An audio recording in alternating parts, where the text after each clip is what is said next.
Dans cette seconde partie, nous avons sélectionné la séquence des actualités qui montre le retour de la Légion Condor en Allemagne.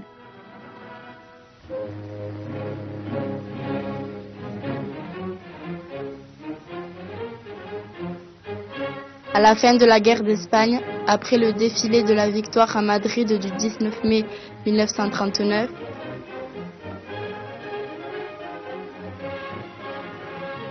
un convoi de navires ramène le corps expéditionnaire dans le Reich. C'est le ministre de l'Aviation, Hermann Göring, qui va l'accueillir à Hambourg.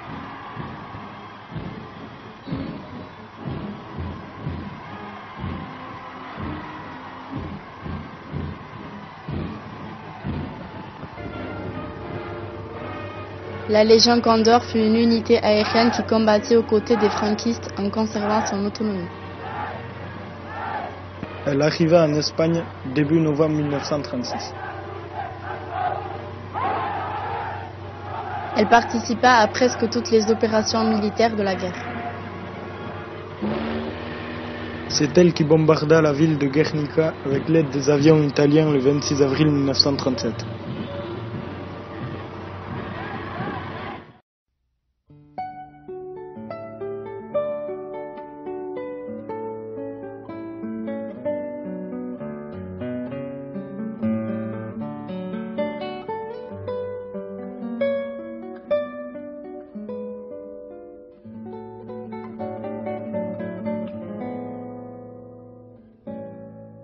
Cette guerre d'Espagne va durer près de 1000 jours et se terminera le 1er avril 1939 par l'écrasement de la République.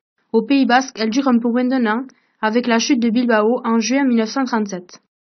Les troupes de Mola arrivent de Navarre. L'Alaba est tombée au premier jour du soulèvement. Les franquistes vont très vite envahir le Guipuscoa. Irún est prise le 5 septembre 1936 et Saint-Sébastien tombe le 13 septembre après de rudes combats. Les populations civiles, quand elles le peuvent, se replient vers Deba, Eibar, puis vers la Biscaye.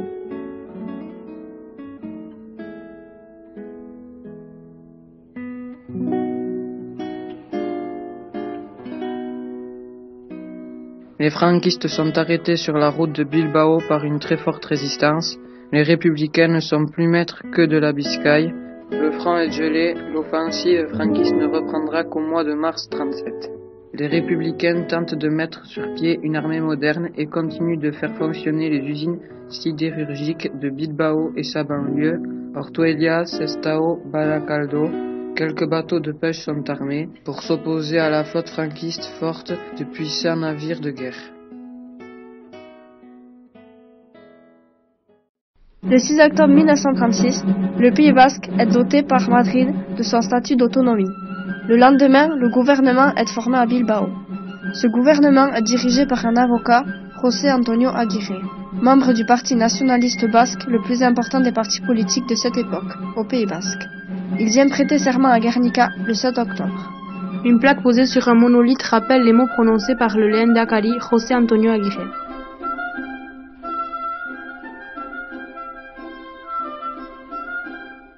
Alors que de nombreuses provinces républicaines sont farouchement anticléricales, le Pays Basque est resté profondément catholique.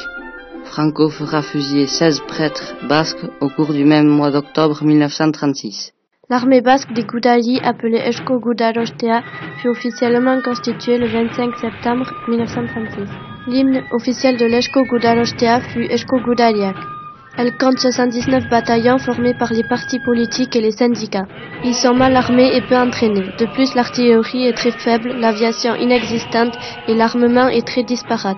Le gouvernement de Madrid ne pourra envoyer que temporairement un petit nombre d'avions et la maîtrise aérienne franquiste et italo-allemande sera totale. Monsieur Laronde nous a parlé de la bataille navale qui a opposé un mourutier de Bermeo à un croiseur franquiste au large du cap Machichaco, près de Bermeo, Mundaka et Guernica, le 5 mars 1937. Ce mourutier a subi les tirs des canons à longue portée du navire franquiste. Il y a eu 38 morts et 14 prisonniers. Ces bateaux de pêche ne peuvent s'opposer aux navires de la flotte franquiste.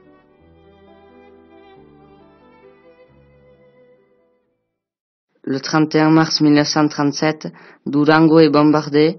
Il y aura 336 morts De nombreuses maisons ainsi que la basilique seront pulvérisées.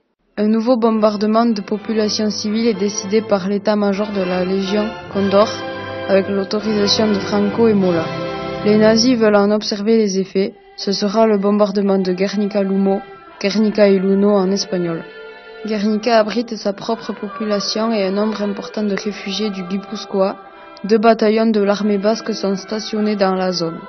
Le lundi 26 avril 1937, jour de marché qui a été arrêté à midi ce jour-là, des vagues d'avions, bombardiers et chasseurs, 44 Allemands et 13 Italiens, vont transformer la petite ville en un monceau de ruines.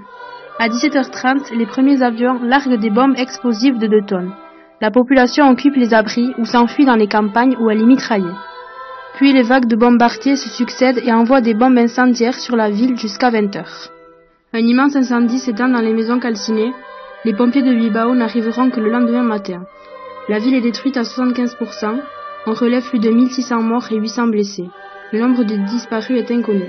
Ni l'usine d'armement, ni le pont de l'Entelia, seul objectif stratégique possible, ne sont touchés par les bombes. Il en est de même pour la Casa de Juntas, qui était un objectif politique.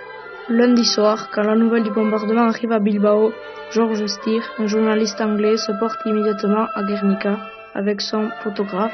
Le lendemain, l'événement fait la une du Times de Londres. La nouvelle est reprise dans le monde entier. Prudemment, les franquistes, nazis et fascistes, les Italiens, rejettent la responsabilité du crime sur les républicains. Ils tourneront même des actualités montrant des carlistes qui montent la garde devant la Casa de Juntas et l'arbre. Après ce bombardement, les unités républicaines livrent des combats de retardement et se replient vers Bilbao. Les franquistes et les Italiens avancent sur plusieurs axes, vers la capitale de la Biscaye, la côte, la route nationale et la montagne. Les républicains se replient derrière la ligne discontinue du ceinturon de fer, dont les plans ont été livrés aux factieux par un des ingénieurs qui y a travaillé. Le 19 juin 1937, Bilbao tombe. De nombreux soldats quittent la ville. Ils se reformeront dans la province voisine de Santander, puis aux Asturies. Ces provinces seront également perdues par la République. Certains combattants parviennent à passer en France par bateau et repartiront combattre via Barcelone. Il n'y a plus de zone républicaine au nord de l'Espagne. Il y a eu en Ugalde plus de 7000 tués, 23 000 blessés et 6 000 prisonniers. De nombreux habitants ont pu s'enfuir. Durant sa courte existence, le gouvernement basque a organisé l'évacuation d'enfants, essentiellement par le port de Santurce, vers la France, la Belgique, l'URSS, le Mexique et l'Angleterre. Au printemps 1937, 20 000 enfants sont partis de Biscaye à destination de la France. Ainsi, 650 d'entre eux ont été accueillis à la citadelle de Saint-Jean-Pied-de-Port. Ils sont restés ici jusqu'au printemps 1939. L'armée française a dû récupérer la forteresse de la citadelle pour faire face à la menace hitlérienne imminente. La guerre d'Espagne aura été le prélude à la Seconde Guerre mondiale en Europe. L'Allemagne envahit la Pologne en septembre 1939, puis la France en mai 1940. Guernica est une ville mondialement connue à cause du bombardement d'avril 1937. Elle reçoit chaque jour d'été quelques 15 000 visiteurs qui peuvent parcourir la cité et admirer la Casa de Juntas et l'arbre symbole des droits historiques. Un rejeton de ce chêne a été planté sur le site du camp de Gurs, le lieu d'enfermement de 6000 Goudalis qui, fidèles à leurs convictions, ont combattu dans les rangs républicains avant leur exode en France au début de l'année 1939. Guernica est aussi mondialement connue grâce au chef-d'œuvre que Picasso a créé durant les mois de mai et juin 1937 à Paris.